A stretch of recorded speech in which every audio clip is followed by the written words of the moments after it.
Bloomberg Audio Studios. Podcasts, radio, news. Good morning, I'm Nathan Hager. And I'm Karen Moscow. Here are the stories we're following today. And Karen, we begin with big news in the chip industry. Nvidia plans to resume sales of its H20 AI chip in China. And that has shares of the world's most valuable company up 4.5% in early trading to a record this morning. We get more on the late-breaking developments from Bloomberg's Tom McKenzie. You just need to put this in the context of the last few years of continually tightening restrictions when it comes to export controls, both under the Biden administration and under the Trump administration. And the tightening of those export restrictions has not seen any let up at all between both administrations until now. And now you have a U-turn on an export restriction that was implemented in April, cutting off the supply of these H20 AI accelerators. We haven't heard this directly from the US government, but Nvidia have put out a blog post saying they will, in short order, be able to resupply these H20 chips into the Chinese market, where, by the way, the CEO, Jensen Huang, currently is for a supply chain conference. And Bloomberg's Tom McKenzie says the move may add billions to Nvidia's revenue this year, restoring its ability to fulfill orders it had written off as lost due to government restrictions. Nathan, we have new developments this morning in the global trade war. The European Union has finalized a list of countermeasures to target U.S. goods worth $84 billion. And we go to London and get the latest with Bloomberg's Ewan Potts. Ewan, good morning. Karen and Nathan, American cars, bourbon whiskey and Boeing aircraft. They're all on the EU's finalised list of countermeasures should it decide to retaliate against Donald Trump's tariff policy. In total, Brussels would target $84 billion worth of US goods. This after the EU's trade chief said that Trump's tariffs set to kick in on August 1st would be effectively prohibitive to transatlantic trade. Talks between the two sides are continuing. In London, I'm Ewan Potts, Bloomberg Radio. Turning back to markets now, Karen, bank earnings are about to take center stage. JPMorgan Chase, Wells Fargo, and Citigroup all report before the opening bell. We get a preview now from Bloomberg Global Financial correspondent Sonali Basak. JPMorgan is kicking off big bank earnings, and the valuation has risen materially through the course of the year because investors expect more and more M&A deals to come through to fuel investment banking gains and net interest income to hold up strong with interest rates relatively high. Now, the question is, who's winning in the Wall Street game? Is JPMorgan going to bring in more trading revenue than its two big investment banking rivals, Morgan Stanley and Goldman Sachs, which report the following day? We'll also be hearing from Citigroup and Wells Fargo, and the question will be around how much more net interest income can be squeezed out of the U.S. consumer. In New York, I'm Sonali Basak, Bloomberg Radio. All right, Sonali, thank you. It's also a big day on the economic front with a key reading on inflation this morning. At 8:30 a.m. Wall Street time, we get the Consumer Price Index for June, and we get a preview with Bloomberg's Charlie Pellet. Wall Street will be focused on how much of an uptick we might see in inflation because of tariffs. Christina Hooper is chief market strategist at Man Group. We could certainly get a significantly higher number if we look at the Cleveland Fed nowcast. Core CPI is tracking at about 3% year over year. Economists surveyed by Bloomberg are looking for a year-over-year gain in the core CPI, excluding food and energy, of 2.9%. In New York, Charlie Pellet, Bloomberg Radio. Karen, President Trump is threatening new tariffs on Russia over its war in Ukraine. The president aired his frustrations in an Oval Office meeting with NATO Secretary General Mark Rutte. We are very unhappy, I am, with Russia. But we'll discuss that maybe a different day. But we're very, very unhappy with them, and we're going to be doing very severe tariffs if we don't have a deal in 50 days. Tariffs at about 100%. President Trump said the duties would come in the form of secondary tariffs. He's used that term before for import taxes on countries that do business with America's adversaries. The president also says the U.S. is sending top-of-the-line weapons to Ukraine paid for by NATO member states. Secretary General Rutte says all of it should send a message to Russia. I would reconsider whether I should not take negotiations about Ukraine more seriously than I was doing at the moment, if I was Vladimir Putin. But when I'm Ukraine, I think this is really great news for them. NATO Secretary General Mark Rutte says Germany, the Nordic states, and Canada would play a major role in fulfilling Ukraine's military needs. Nathan, as President Trump and NATO look to support Ukraine, China is pushing to deepen its ties with Russia. Chinese President Xi Jinping met today with Russian Foreign Minister Sergei Lavrov in Beijing. China's Xinhua news agency reports President Xi also met with top officials in the Shanghai Cooperation Organization, a group set up by both China and Russia. The Chinese leader is also putting a focus on his country's struggling property sector. Xinhua reports he called for a measured approach to renovating urban villages and dilapidated houses from this week's Central Urban Work Conference. Last year, the Chinese government promised to renovate 1 million older, rundown homes in large cities.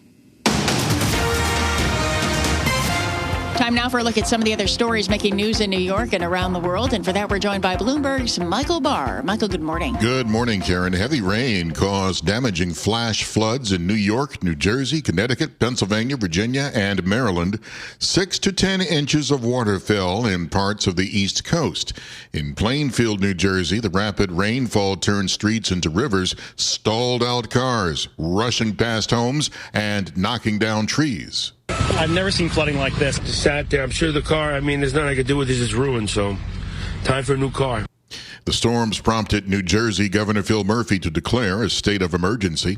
In New York, multiple subway stations were inundated, forcing the MTA to suspend or severely delay operations across several lines.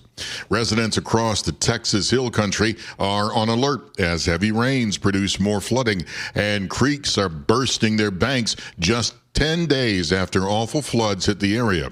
The July 4th flash floods killed at least 132 people along the Guadalupe River.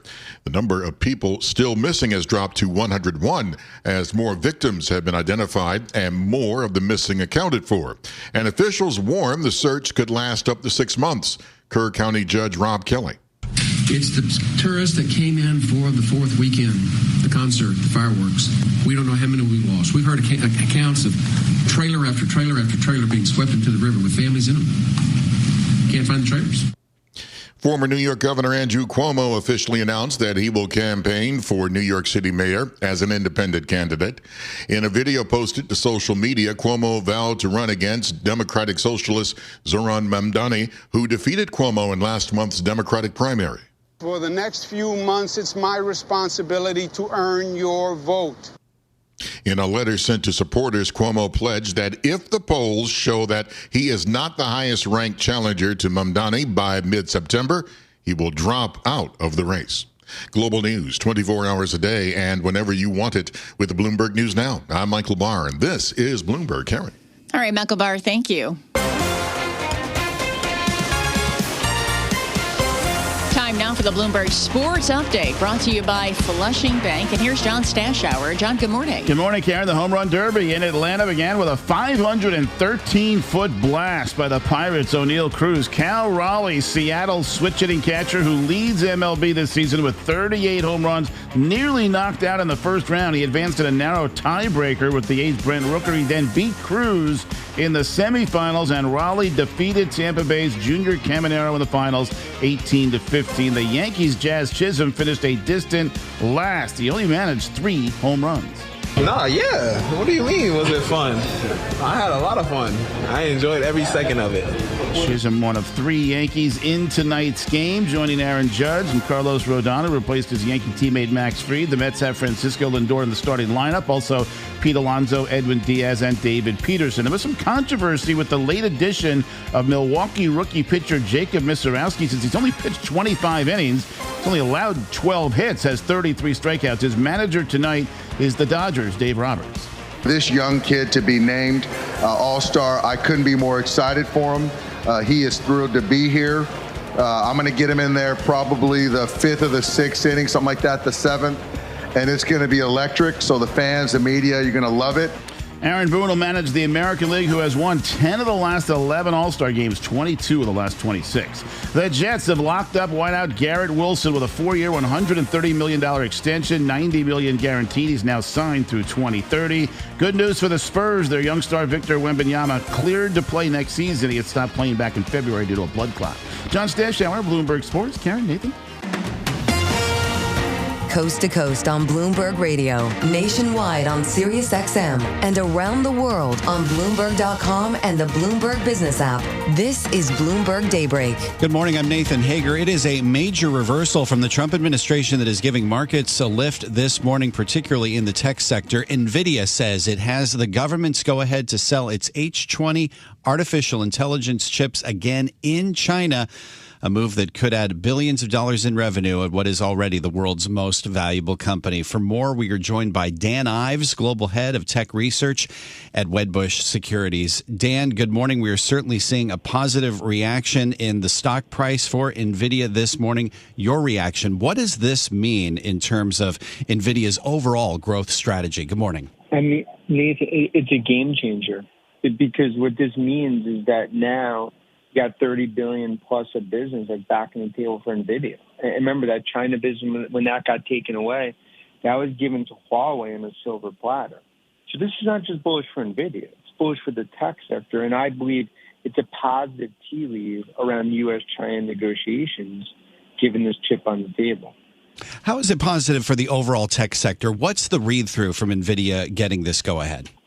Well, what this means is now you're going to have called 30 to 40 billion more business for Nvidia and potentially 50 billion and onwards over the next 1, 2, 3 years. There's a ripple effect for that across suppliers and across the whole Nvidia ecosystem.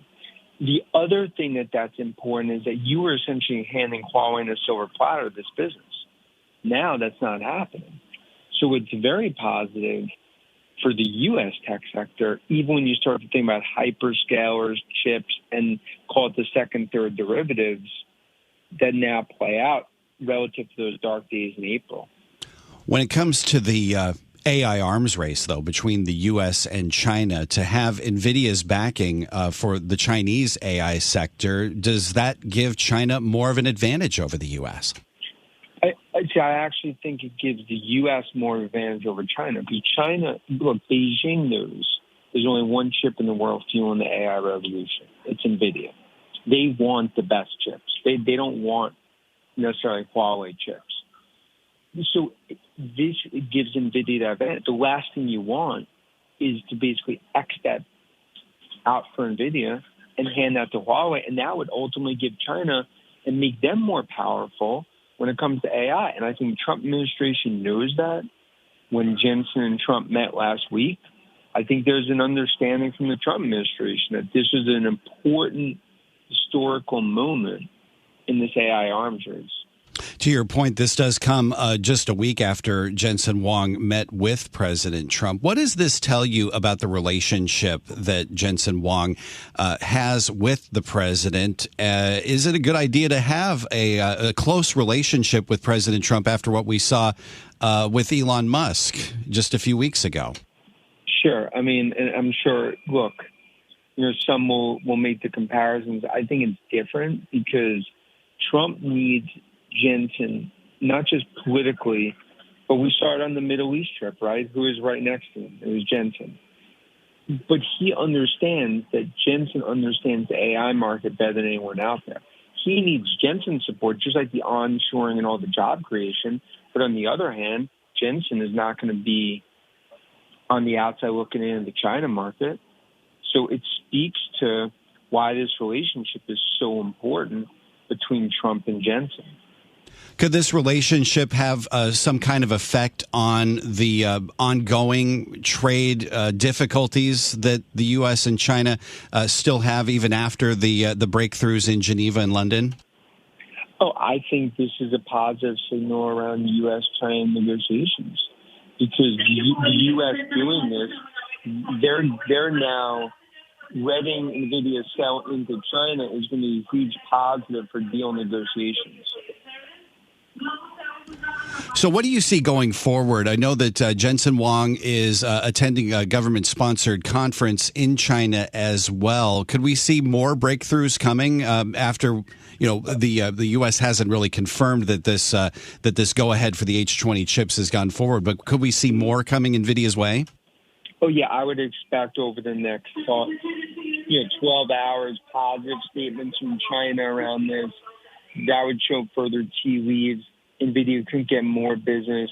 And let me tell you who's not a happy camper, Huawei because they thought they had a green light, and now the big dog came back in, and that's Nvidia. And of course, Nvidia is trading at a $4 trillion market cap already, days after it was predicted. Do you see Nvidia hitting a $5 trillion cap anytime soon? And if so, when? Look, me and you have talked about it along with our good friend Gene Munster. Mm-hmm. I believe it's a matter of when, not if. $5 trillion gets hit. I mean, we think in 2026. Or potentially, is when you see that, because this just shows there's one chip in the world fueling it. It's Nvidia, and I see a $5 trillion market cap on the horizon. And as we say, Nvidia is trading up 5% in the pre-market right now following this news from a blog post from Nvidia that it has gotten the go-ahead to sell the H20 chip once again in China. Dan Ives, thanks for joining us from the airport this morning. Really appreciate getting your time following this breaking news. Dan Ives, of course, is the global head of tech research at Wedbush Securities. Let's stay on the topic of tariffs. It is topic A for markets and for trading partners around the world, with the European Union in particular now racing to reach a trade deal with the U.S. before the August 1st deadline, when the president says higher duties will kick in. Barring that, the EU has now put out a second list of U.S. goods that could be hit with counter tariffs. For more on this, joining us from Brussels is Bloomberg Daybreak Europe anchor Stephen Carroll. And Stephen, it's a pretty exhaustive list, more than 200 pages. Give us the highlights. Good morning. Good morning. Yeah, look, it's 72 billion euros, $84 billion worth of goods that are targeted in this second package of retaliations. It's dominated mainly by industrial goods, so aircraft worth about 11 billion euros, machinery worth about 9 billion euros, cars are in there as well. We've also got agri-food products, around 6 billion euros worth of US agri-food products would be hit as well, fruits and vegetables, alcoholic drinks in there too. There's also some precision equipment and instruments in there too. Even some toys managed to make the cuts as well, and musical instruments, if you can believe it. Now, some things we know are excluded from the list. Imported military products, for example, won't be subject to any duties. And this was a list that was drawn up in response to, you'll have to go back a few steps in this trade dispute to find it. It was the 20% reciprocal tariff. Before that was reduced to 10%. Before it was upped again to 30%, if you're still following me. So this is a list that actually responds to an earlier move by the Trump administration to impose tariffs. It is, like the other list that was responding to the steel and aluminum tariffs, suspended until the 1st of August. But it is an attempt by the European Union to show that it is ready to respond. It's choosing not to for now because it's leaving space for negotiations with the US, but it is nonetheless showing, I suppose, a bit of teeth about what the EU could do if those talks don't go to plan. So as you mentioned, it doesn't include military equipment. So the list might not have been as exhaustive as it could have been. Is that the sense we're getting? Well, it was initially reduced. So the initial value that was put on this list was 95 billion euros. That was the list of products that the European Commission had initially identified as this stage of its response. That got reduced to 72 billion euros. There were some things knocked off the list. That was after consultation with industry and with member states as well, because, of course, this is a list that has to be signed off by the 27 members of the European Union. So they get to have their say when the Commission makes an announcement like this as well. They still, by the way, have to sign off on this finalised list of 72 billion as well, but we're told this is where the compromise has arrived at. So they have scaled back some of those things that they're expected to hit or that could potentially hit with tariffs as well. And that's sort of an indication of there's some divergence of opinion among European countries about how exactly they want to respond to what Donald Trump is doing. We heard from all those trade ministers filing into a meeting yesterday morning here in Brussels talking about not being willing to hold back on retaliating for now to allow space for negotiations, but ultimately wanting to show that they were ready to retaliate if that became necessary. Now, the latest that we've heard in terms of talks, we know that Maroš Šefčovič, the EU trade negotiator, was due to speak to his US counterparts late yesterday. We still haven't heard anything about how that particular meeting went, but Maroš Šefčovič had said that the threat of 30% that Donald Trump came out with over the weekend was unacceptable and prohibitive to any trade between the EU and the US. We know that European countries are very worried to differing degrees about what impact the tariffs could have if eventually they do come into force at the level they're currently threatened. But I would just note a key survey coming out of Germany this morning, the ZEW Industry Survey and Investor Confidence, actually improving in the last month that they measured as well. Now, it came before the 30% tariff threat, but the survey was done in early July, so it's not that out of date either, showing that actually, despite the threat of tariffs, the business sentiment in Europe's largest economy is turning more positive. And in our last minute, Stephen, this is coming, of course, after our earlier reporting that the EU was looking to expand its outreach to other countries that have come under the U.S. tariff crosshairs. How does this list put that into context? I mean, look, it's an added thread of the strategy the European Union is working on. They're also, of course, trying to de-escalate with the US, but looking for alternatives. We heard that from Teresa Ribera, the European Commission's vice president, who was in China yesterday, talking about the possibilities that they might have to expand with Asian partners as well. There was a conversation between Mark Carney and Ursula von der Leyen yesterday as well. This is the EU, I suppose, keeping its options open, making sure that if things don't go as they planned, because although they're all sounding very hopeful, they're also quite worried as to how things might turn out between now and the 1st of August. They want to make sure that they have other options if things don't go well in those talks with the Trump administration. This is Bloomberg Daybreak, your morning podcast on the stories making news from Wall Street to Washington and beyond. Look for us on your podcast feed by 6 a.m. Eastern each morning on Apple, Spotify, or anywhere else you listen. You can also listen live each morning starting at 5 a.m. Wall Street time on Bloomberg 1130 in New York, Bloomberg 99.1 in Washington, Bloomberg 92.9 in Boston, and nationwide on Sirius XM Channel 121. Plus, listen coast to coast on the Bloomberg Business app, now with Apple CarPlay and Android Auto interfaces. And don't forget to subscribe to Bloomberg News Now. It's the latest news whenever you want it, in 5 minutes or less. Search Bloomberg News Now on your favorite podcast platform to stay informed all day long. I'm Karen Moscow. And I'm Nathan Hager. Join us again tomorrow morning for all the news you need to start your day right here on Bloomberg Daybreak.